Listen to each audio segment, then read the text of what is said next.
మహాయోగులు పోల్చగలరు. సామాన్యులు పోల్చలేకపోయినా ఏదో తెలియని ప్రేమ కలుగుతుంది. వివాహం 7 జన్మల బంధమన్నది అందుకే. ఇక్కడ స్వామి కనకదాసుని చూచి నీ స్వంత సంపాదనతో ఏదైనా రేపు మూలరామునికి నైవేద్యం పెట్టుటకు తెమ్మన్నారు. అతను గుప్పెడు ఆవాలు తెచ్చి సమర్పించాడు.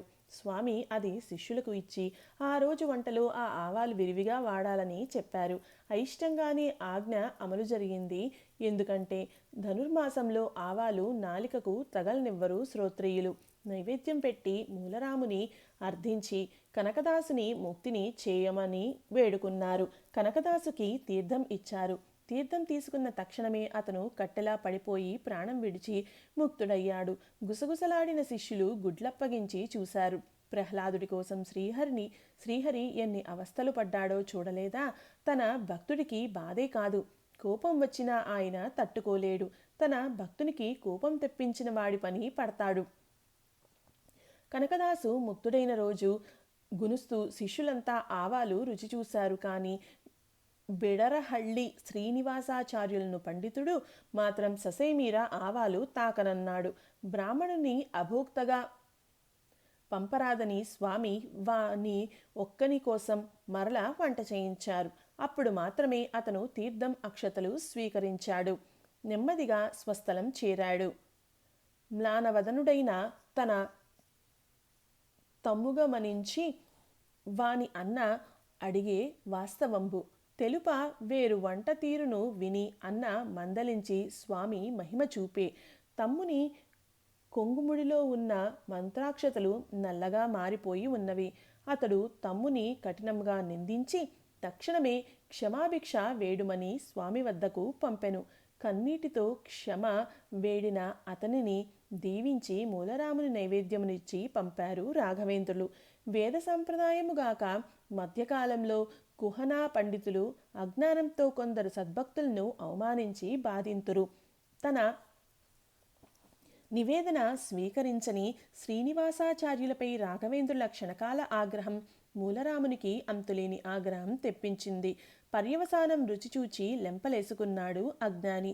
ఆనాడు అర్జున, ఫలం పత్రం పుష్పం ఆఖరికి నీరు అయినా భక్తితో సమర్పిస్తే స్వీకరిస్తానని స్వయంగా భగవానుడు చెప్తే ఈ అహంకార శిఖామణులు ఎప్పుడు తెలుసుకుంటారో కదా.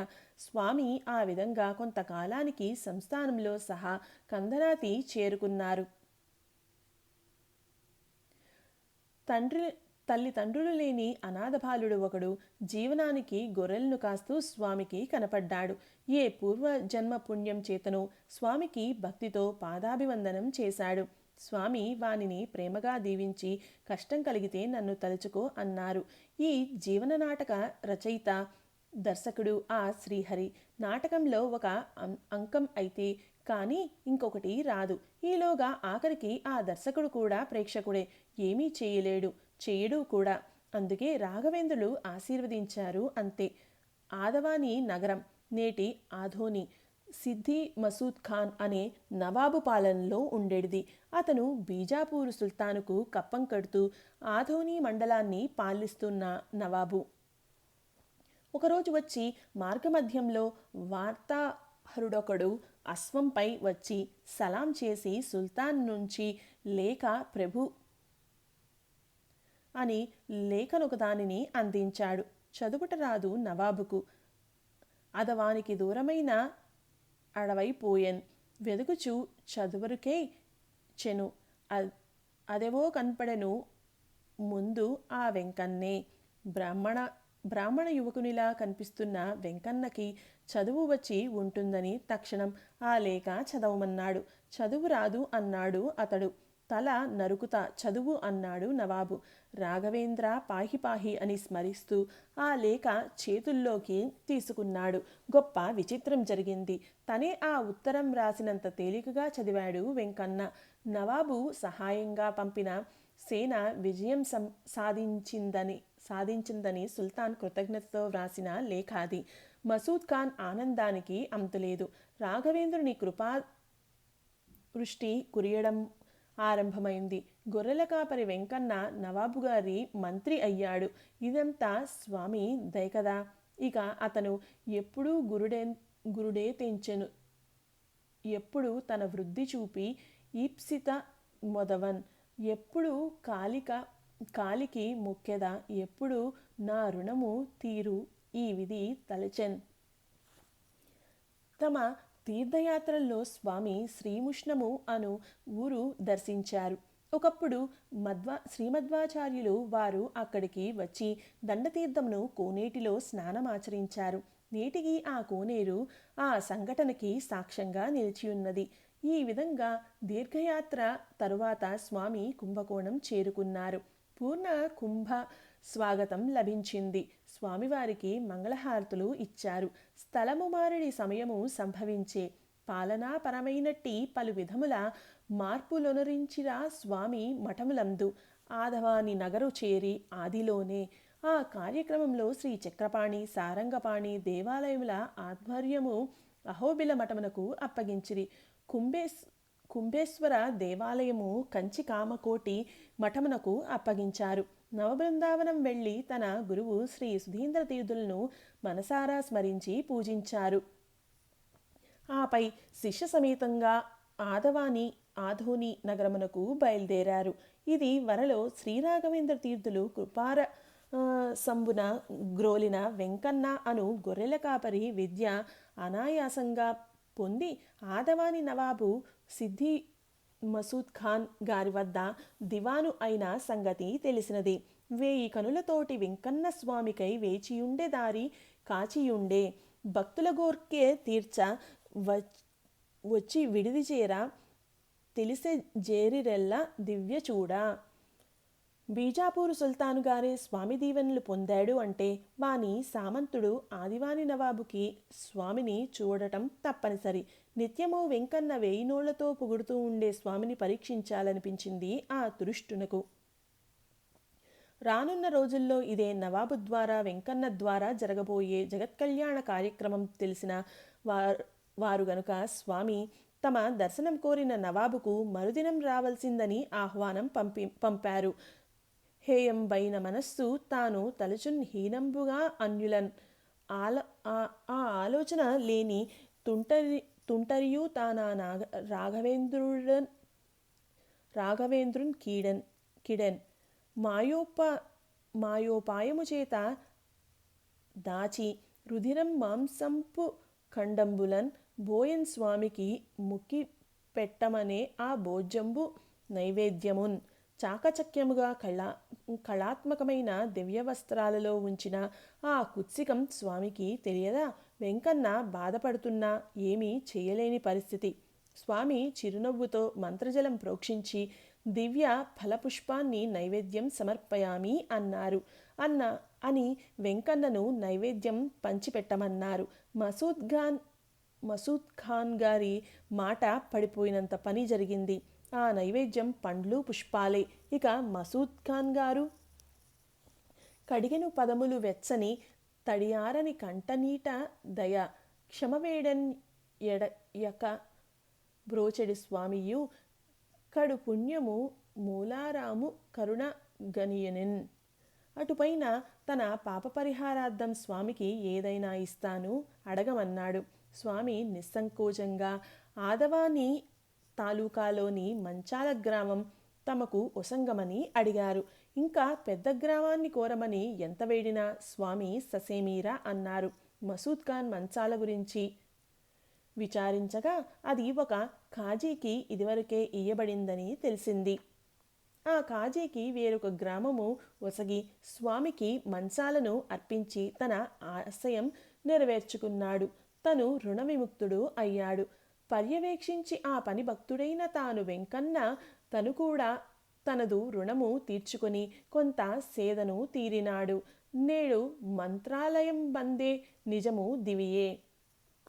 తదుపరి మంచాల రాఘవేంద్రుని ప్రియ నివాసమై భక్తజన వైకుంఠంగా మారింది. వెంకటేశ్వరుని వరప్రసాది కనుక మంచాలలో స్వామి చక్కటి వెంకటేశ్వర ఆలయం నిర్మించిరి. దివాను బాధ్యతలు నెరవేరుస్తూ కూడా వెంకన్న తరచుగా మంత్రాలయం వచ్చి స్వామిని సందర్శిస్తూ ఉండేవాడు. ఒకసారి స్వామి వానిని తుంగభద్రా తీరమునకు తీసుకుని వెళ్ళి ఒకచోట భూమిని తవ్వమన్నారు. హోమకుండం ఒకటి తమ కంట పడగానే చేష్టలుడిగిపోయే శిష్యునకును నారసింహస్వామి నాటి ప్రహ్లాదుడు తిరిగి రాఘవేంద్ర తీర్థులయ్యే. నాటి కులదేవత మంచాల శివపత్ని స్వరూపిణి నేటి ఈ మంచాల గ్రామ కారణభూతురాలు.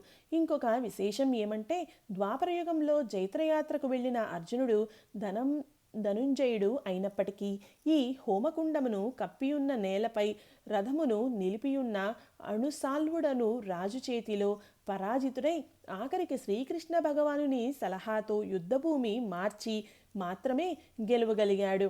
ఆ స్థల మహత్యము స్వామివారి పూర్వజన్మ గురించి విన్న వెంకన్న పరమానంద భరితుడే స్వామిని కర్తవ్యం అడిగాడు. పరిసమాప్తమౌ ఈ జన్మ వంత ఏల నాదు బృందావనంబట వదవజేయ స్థిర నివాసమైన ఆత్మ దీనజనుల గాచు కంటికి రెప్పల కాలగతిని. క్రీస్తు శకం 1671 విరోధికృత్ నామ సంవత్సరమున స్వామివారు ఆషాఢమాసమున చాతుర్మాస్య దీక్షను ఆరంభించారు. రాఘవేంద్రులు మంత్రాలయంబు ఇకను నిత్యము ఆరాధించుచున్నారు. శ్రీవారికి దర్శనం ఇచ్చింది ఆ దేవి. భక్తుల కోరికలు గ్రహించి శ్రీహరి మరియు రాఘవేంద్రుల దివ్యాత్మ ద్వారా తీర్పించి సహకరించేదననియు తనకు మృగబలి అవసరం లేదనియు తన ఆలయం గర్భగుడి గోడలపై మేకతలల ఆకృతులను చెక్కించిన చాలుననియు తను వాటి ద్వారా తృప్తి చెంది దుష్టశక్తులను నిరోధించదననియు తెలిపి అదృశ్యమయ్యను. స్వామి ఇకపై విధి నిర్దేశ్యమెట్లు ఒక్కొక్క పని పూర్తి చేస్తున్నారు. నేటికి అవన్నీయు భక్తులకు కనువిందుగా కనిపించును. ఇక తన ఉత్తరాధికారిని మఠ సంచాలకుని ఎన్నుకొన్న వలను తన పూర్వాశ్రమము నా అన్నగారు గురురాజుల వారి మనుమడు వెంకన్నాచార్యులను పిలిపించి తనకు సుధీంద్రులు ఇచ్చినట్లే సన్యాస దీక్ష నొసంగి యోగీంద్ర తీర్థులని ఆశీర్వదించారు. దివాన్ వెంకన్నను అతనికి అండగా ఉండమని ఆదేశించారు. రాతి పలకల తెప్పించి రమ్యమైన తనదు బృందావనంబును భూని నిలుప గోర రాఘవేంద్రుల మాట మీరలేక తక్షణంబే అద్దాన్ని నా తెండు నెరపే. అయితే స్వామివారు వెంకన్నతో నాయన తొందరపడ్డావు. నే కోరిన రాతి పలుక ఇది కాదు. అది ఇక్కడకు దగ్గరలోనే గల మాధవరం గ్రామంలో ఉంది. దానిని తెప్పించు. నీవు ఇంత వేగంగా శ్రమకూర్చి నిర్మించిన ఈ బృందావనం వృధా కాదు. రాబోవు కొన్ని తరాల తర్వాత ఇది ఒక గొప్ప యోగీశ్వరునికి బృందావనం అవుతుంది. నా బృందావనం నిర్మించిన పుణ్యం మాత్రం నీకు ఈ క్షణమే కలిగింది అన్నారు. ఆ రాతి కోసం నా ప్రయత్నం ఎందుకు అంటే జానకి కొరకై వెతుకుచు ఆనాడ కోసలేంద్రుడు ఆయాసముచే ఆనించెను తన తనువును. అయినా అది ఒక్క క్షణము అరుదుశిల కదా. కూర్చున్న ఆంజనేయ స్వామి వారిలా ఉండే ఆ శిలను గుర్తించుట అంత కష్టం కాదు అన్నారు. తక్షణం మాట కార్యరూపం దాల్చింది. ఆంజనేయాకృతితో ఉన్న భాగముతో పవనాత్మజుని చెక్కించి మిగిలిన దానితో రాతి పలకలు తయారు చేశారు. స్వామివారు సశరీరంగా బృందావనంలో ప్రవేశిస్తారని తెలిసి ఇసుక వేస్తే రాలనంత ప్రజావాహిని వచ్చింది స్వామి అంతిమ దర్శనం కోసం. ఆయన పూర్వాశ్రమ బంధువులు, నేటి శిష్యులు, భక్తులు జరగబోయే అద్భుతం చూడవచ్చారు. పైన ఒక రాతి పలక తప్పించి బృందావనం అనగా సమాధి సిద్ధమైంది. అది క్రీస్తు శకం 1671 నాటి విరోధికృత్నామ సంవత్సర శ్రావణ బహుళ ద్వితీయం. తెల్లవారింది. ఇకపై స్వామి కనిపించరన్న ఊహే ప్రజల్ని బావురుమనేలా చేస్తోంది. అయినా తప్పదు. స్వామివారు ఆహ్నకాలు ముగించుకొని భక్తులకు, శిష్యులకు శుభాశీస్సులు ఇచ్చారు. దుఃఖించవద్దని, వారికి ఏ పాపం అంటదని, తను యోగ సమాధిలోనే శరీరత్యాగం చేస్తానని, ఆ తరువాత తన శరీరంపై బృందావనం నిర్మిస్తారు. కావున ఏ దోషము లేదని సన్యాసులు అట్లు శరీరత్యాగం చేయడం అనాదిగా ధర్మబద్ధమేననియు, తన శరీరాన్ని జీవుడు వీడిన సమయము ఎరుగుటెట్లనగా అప్పుడు తన తను తిప్పుతున్న జపమాల చేతి నుండి జారి పడుతుందని, ఆ తరువాత బృందావనంపైనున్న రాతిపలకను మూసి బృందావనం నిర్మాణం ముగించాలని ఆదేశించారు. శ్రీ మూలరాముని మనసారా పూజించి సర్వులకు తీర్థము మంత్రాక్షతలను ఇచ్చి ఆశీర్వదించారు. దివాన్ వెంకన్నను దగ్గరకు పిలిచారు.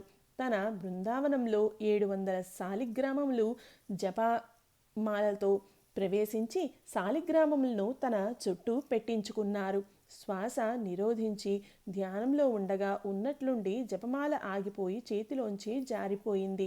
పద్మాసనంలో స్వామి మాత్రం అలాగే ఉన్నారు. హంస లేచిపోయింది. చివరి శాలిగ్రామమును ఉంచి పై రాతి పలక కూడా మూసివేశారు.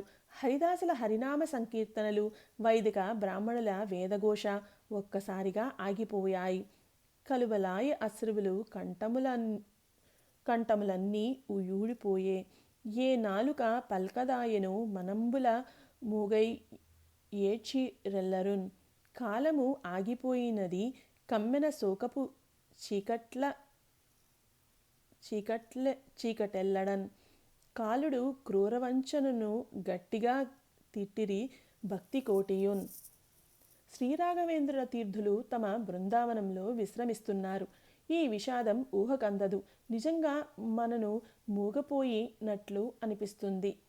మనసు మూగపోయినట్లు అనిపిస్తుంది. ఈ సంఘటన వ్రాయటం కూడా బాధాకరమే. పాపము శమించుగాక. దైవ నిర్ణయం శ్రీహరి ఇచ్చ నెరవేరక తప్పదు. ఆ స్వామి నిజంగా మా అమ్మ, మా నాన్న, మా చెల్లెలు అని మానవుల వలె ప్రవర్తిస్తే అసలు విధివ్రాత జరుగుతుందా? కన్న తల్లియూ నేర్చే, కన్నీరు మున్నీరు పెంచిన తల్లియూ బెక్కి ఏడ్చే. తోబుట్టు తుదిలేక దుఃఖాగ్ని రగిలెను. అష్టభార్యలు ఏడ్చి రయ్యవలచి, మేనత్త ఏడ్చిగా తాను విధికి లొంగి, పాంచాలి కన్నీరు వరదలాయే. ముదుక్తై గోపెమ్మ మునుముందుగా నేర్చే, వెన్న కుండలు చిట్లె వెలదు లేడ్వా. వీరు కాదు వనితెవ్వడు ఏడ్వదు. ఏమి కలుగు నీకు ఇంతులేడ్వా. బాధ కోర్వగలరే వనితలు బేలలు. హే ముకుంద కృష్ణ ఏమిటయ్యా. ఈ విధంగా మానవులం కాబట్టి మనం అజ్ఞానంతో ఏడుస్తాం. ప్రతి కన్నీటి బొట్టుకు ఆయనకి మాత్రమే తెలిసిన కారణం ఉంటుంది. అది తెలియక ఆ పరమాత్మను నిందించరాదు. శ్రీరాఘవేంద్రులు అవతరించింది పరమాత్మ ఆజ్ఞతోనే. బృందావనంలో చేరింది ఆయన ఆజ్ఞతోనే. ఆ నియంత ఎవరి మాట వినడు. ఆ సంఘటన జరిగి నేటికి 333 సంవత్సరాలైంది. ఆ శ్రీకృష్ణ పరమాత్మ దయవలనే అతి సాధారణ వ్యక్తి ఈనాడు శ్రీ రాఘవేంద్ర తీర్థుల చరిత్ర ఈ విధంగా మీకు అందించగలిగాడు. ఇదే దైవేచ్ఛ అంటే. ఇక ముక్తాయింపు. శ్రీరాఘవేంద్రులు బృందావనం చేరిన ప్రతి శ్రావణ బహుళ ద్వితీయ తిథి నాడు బ్రహ్మాండమైన అన్న సంతర్పణతో పండగ వలె జరుగుతుంది. దాంట్లో పాల్గొన్నవారు ధన్యులు. స్వామివారి తర్వాత పీఠాధిపతి ఇలా అన్నారు: ధుర్వాది ద్వాంతర వయే వైష్ణవేంది వరందవే. శ్రీరాఘవేంద్ర గురువే నమోత్యంత దయాళవే. శ్రీ యోగేంద్ర తీర్థులు. తీవ్ర దుర్వాదుల నీయడి తిమిరములకు భానుడన్ నల్ల కలువలౌ వైష్ణవులకు చంద్రుడున్ స్వామి శ్రీ రాఘవేంద్ర గురులు. నా నమోవాకములు ఇవే నన్నుగావా. తాత్పర్యం: గొప్ప దుర్వాదులచే చీకట్లను తొలగించు సూర్యభగవానుడును, వైష్ణవులనబడు నల్ల కలువులకు చంద్రుడు అయిన శ్రీ రాఘవేంద్ర స్వామి గురువులకు ఇదే నమస్కరించుచున్నాను. నన్ను రక్షించుగాక. శ్రీరాఘవేంద్రులు బృందావన వాసులయ్యాక వారి భక్తులు ప్రపంచాన్ని కోల్పోయినంత వ్యధ చెందారు. అప్పన్నాచార్యుల వంటి పరమభక్తులు జీవితేచ్ఛ కోల్పోయారు. బిచ్చాలే అను తుంగభద్ర నదీ తీరాన గల గ్రామవాసి ఆ అప్పణ్ణాచార్యులు, తుంగభద్ర కదలి అవతలిగట్టు ఉన్న ఆ గ్రామ పండితుల స్థిరవాసం. అప్పణాచార్యులు సంస్కృత పండితుడు. స్వామిపై ఎన్నో స్తోత్రములు రచించాడు. స్వామి బృందావన వస్తులై అవుతారని తెలిసి పరుగు పరుగున తుంగభద్ర ఒడ్డుకు చేరాడు. కట్టలు తెంచుకు పారెను, పట్టణముల పల్లెలన్నీ వరదను మునిగెను. దిట్టుచు విధిన దీనుడు తొట్టతుదిన్ రాఘవేంద్రునితో మొరపెట్టెన్. అత్యాశ్చర్యకరంగా వరద తెరిపిచ్చి గట్లు కనబడమే కాదు, అప్పణ్ణాచార్యులు కాలినడకన నదిని దాటటానికి అవకాశం ఇచ్చింది తుంగభద్ర. ఇటువంటి అద్భుతాలు ఎన్నని చెప్పగలం? తడి ఆరని బట్టలతో తడబడే అడుగులతో జీవం లేని చూపులతో స్వామి మఠం చేరాడు. దురదృష్టవశాత్తు సరిగా అప్పటికి ఆఖరి రాతి పలకను మూసివేశారు. అప్పణ్ణాచార్యుల ఆక్రోశానికి అంతే లేదు. గుండెలు బాదుకుని రోదిస్తున్నాడు. అతని నాపటం ఎవరి సాధ్యం కావడం లేదు. అప్పుడు బృందావనంలోంచి మృదుమధురంగా ఇలా వినపడింది: సాక్షి హయాస్యోత్రాహి. బిగ్గరగా స్పష్టంగా వినబడ్డ ఆ మాటలకు అర్థం, ఈ స్తోత్రమునకు సాక్షాత్ హయగ్రీవదేవుడే సాక్షి అని. అంటే అప్పుడు అప్పణ్ణాచార్యుడు స్వామిపై రచించిన విషయాలన్నీ నిజము అని చెప్పటానికి, శ్రీవారిని గూర్చి చెప్పినదంతా అక్షర సత్యం అని అర్థం. అంటే స్వామి బృందావన వాసులై కూడా నిజభక్తుల మార్గదర్శకులను నిరూపణ అయింది కదా. ఆ తర్వాత అప్పణ్ణాచార్యుల వారు శ్రీవారి గుణగణములు స్తుతిస్తూ మంగళాష్టకం ఒకటి రచించారు. స్వామి అనుగ్రహం పొందారు. నేటికి భక్తులు అసంఖ్యాకంగా మంత్రాలయంలో మొక్కుకొని బృందావనానికి ప్రదక్షిణం చేసి ఆ స్తోత్రాలు పఠిస్తే అనుకున్న కోరిక నెరవేరుతుంది. స్వామి కటాక్షం తక్షణం కలుగుతుంది. సాంప్రదాయమిద్ది జరుగుచున్నది అట్లే. రాఘవేంద్రుగలువ లక్ష్యమొకటి మదిని భూని భక్తి మసలడి వారికి గురు కటాక్షమెప్పుడు కురియుచుండు. తనకు దివాన్ వెంకన్న కట్టించిన బృందావనాన్ని రాఘవేంద్రులు మృదువుగా తిరస్కరించి శ్రీరామచంద్రుడు కూర్చున్న శిలతో తన బృందావనం నిర్మించాడని తెలిసింది. కానీ వెంకన్న నిర్మించిన బృందావనం అలాగే ఉండిపోయింది. స్వామివారి మునిమనవడు కూడా మధ్వపీఠం అధిరోహించి శ్రీవారీంద్రులను పేరును ప్రసిద్ధి చెందారు. ఆయన రాఘవేంద్రులు బృందావనస్థులైనప్పుడు 2 ఏళ్ల శిశువు. రాఘవేంద్రుల తర్వాత 5వ గురువుగా బాధ్యతలు స్వీకరించిన పరివ్రాజకుడు వాదీంద్రుడు. ఆయన గురుగణ స్తవనము అనే సంస్కృత పద్యగ్రంథము రచించారు. 36 శ్లోకములు గల ఆ కావ్యము శ్రీ రాఘవేంద్రుల కోసం మునిమనవడు తన బృందావనం వద్ద కూర్చొని పఠించగా స్వామివారు సంతోషానికి గుర్తుగా వారి బృందావనం అటు ఇటు చెట్టుకొమ్మలా ఊపారట. తన బృందావనం సమీపంలోనే దివాన్ వెంకన్న నిర్మించిన బృందావనంలో శ్రీవాదీంద్రుల బృందావనం కనబడుతుంది. రాఘవేంద్రుల బృందావనం దర్శించి తర్వాత వాదీంద్రులది సందర్శించడం భక్తుల ఆచారం. శ్రీరాఘవేంద్రుల తన బృందావనం నుండే కర్తవ్యం బోధించి శ్రీవాదీంద్రులతో ఎన్నో కార్యక్రమాలు నెరవేర్చారు. శ్రీవాదీంద్రులు ధన్యజీవులు. నేటికైనను భక్తుల నిర్మితమగు రాతి బృందావనంబును రమ్యమైన దాని వెంకన్న వెలయించుదాని చూచి గురులు వాదీంద్రుల దలుచు కొలుచుచుండ్రు. ఇవి కట్టుకథలు, పురాణేతిహాస కథలు కావు. 200 సంవత్సరాల కిందట ఆంధ్ర రాష్ట్రంలో జరిగిన నిజ సంఘటనలు. ఇందులో కల్పనకు అవకాశమే లేదు. రాజుల చరిత్రలో రవ్వంత పక్షపాతం వైఖరి కనిపించవచ్చు. కానీ మత గురువుల విషయంలో అలా కాదు. దాపురనే ఉన్న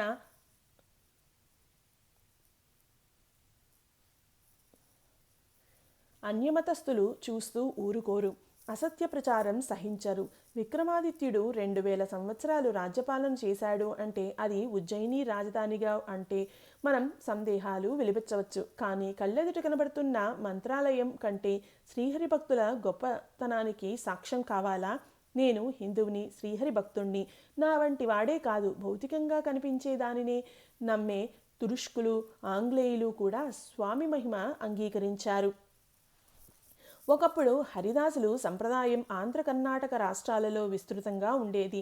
వారు కవులు వాగ్గేయకారులు అంతటి వారు కాకపోయినా విసుగులేక పల్లెలో ఇంటింటికి తిరిగి హరిలో రంగహరి అను భగవన్నామ సంకీర్తన చేస్తూ హరిలీలలు పాడుతూ ఆ ఇంటివారు వేసిన భిక్ష స్వీకరించి దానితో జీవించేవారు. నేడు ఆ సాంప్రదాయం కనుమరుగైంది. నేడేమిటి, మనిషి చిన్న నా పొట్టకి శ్రీరామరక్ష అనుకున్నప్పుడల్లా కనుమూసి ధర్మచింతన కలుగుతున్నప్పుడు తిరిగి జీవించడం హరిదాస సంప్రదాయానికి అలవాటైపోయింది. విజయదాసు అను భక్తుడు చరిత్రలో స్థానం సంపాదించిన మధ్వ హరిదాసు గొప్ప రాఘవేంద్ర భక్తుడు. పేదలింట బుట్టి పేదగా జీవించి పెరిగి ఉన్న అట్టి పేదరికపు బాధ కోర్వలేక ప్రతిరోజు ఇంటింట బిచ్చమెత్తువాడు విజయదాసు. విష్ణుదేవుడే సర్వోత్తముడు అని ప్రచారం చేసిన అతడు భృగుమహర్షి అవతారమని భక్తుల నమ్మకం.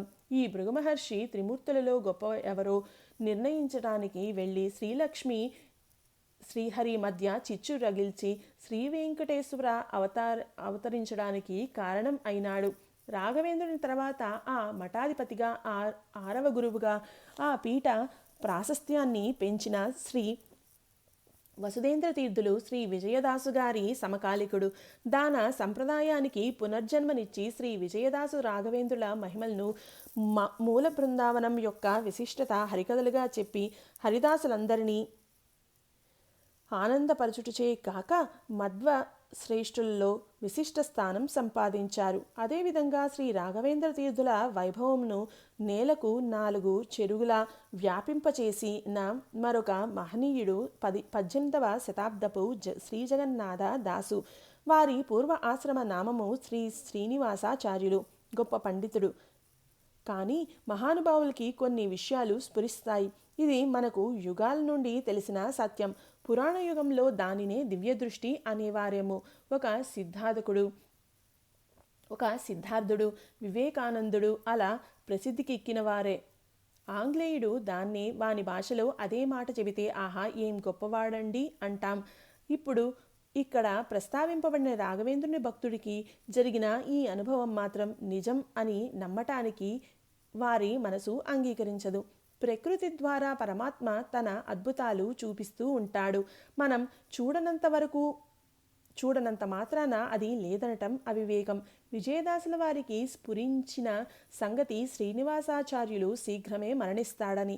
కానీ భగవంతుడు శ్రీనివాసాచార్యులకిచ్చిన పని నెరవేరటానికి 40 సంవత్సరాలు కావాలి. ఎలా? అద్భుతం జరిగింది. విజయదాసుల వారి శిష్యుడు శ్రీ గోపాలదాసు. ఆయన ఆయస్సు 100కి పైనే. అంతేవాసుని పిలిచిరి, అంతా వివరించి వాని నడిగిరి దాసుల్. ఎంతో పుణ్యము నీదగు చింతిల్లక 40 శీఘ్రమో ఇమ్మా అని వాని నుండి 40 శ్రీనివాసాచార్యుల మృత్యువు కోరల నుండి బయటపడ్డాడు.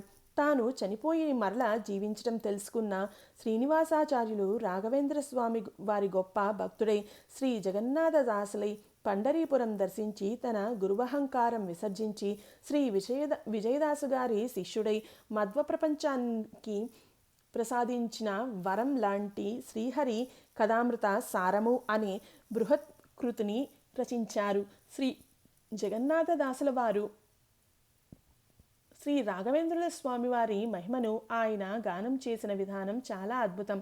ముస్లిం సామ్రాజ్యాధిపతులు, సామంతులు రాఘవేంద్ర స్వామి మహిమను గుర్తించి వినమ్రులైన సంగతి తెలిసిందే. కానీ ఆయన బృందావనస్థులైన 150 సంవత్సరాలకి ఒక ఆంగ్లేయ దొరికి తను సజీవుడని చూపి ప్రభుత్వ అధికారిక గెజెట్లో ఆ ఆంగ్లంలో ఆ సంగతి ప్రచురించడం కంటే అద్భుతం ఉంటుందా? మనకు అర్థం కాని విషయాలు, మహిమలు చాలా ఉన్నాయి మన సమాజంలో.